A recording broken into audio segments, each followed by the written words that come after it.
all doing a brown. You never owned the WRX, so you got the wall pitch for this. I think I heard one of them down the Main Street of Wollongong.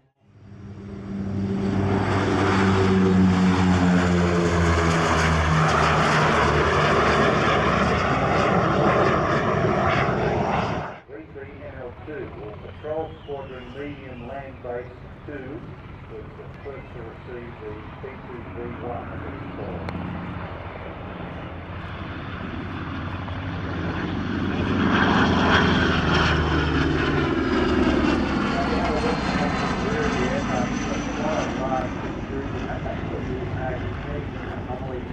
The fuel system is very, very complex.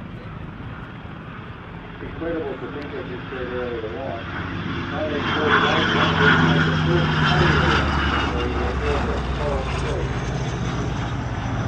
If you have a look on the front of the fuselage, behind the wing, you can see where that's not only in Australia but also in the Monte Carlo Island Optimum phase. So we're involved in that. Operation Sabre Ferry, moving RAAF Sabre fighters from Williamstown to Butterworth Air Base in Malaya. We'll see a Sabre flying here later on, and it's flown by Jeff Tracker. And we also won the Spin Castle Trophy, which is an international competition for anti-submarine and maritime surveillance. We won it 3 times.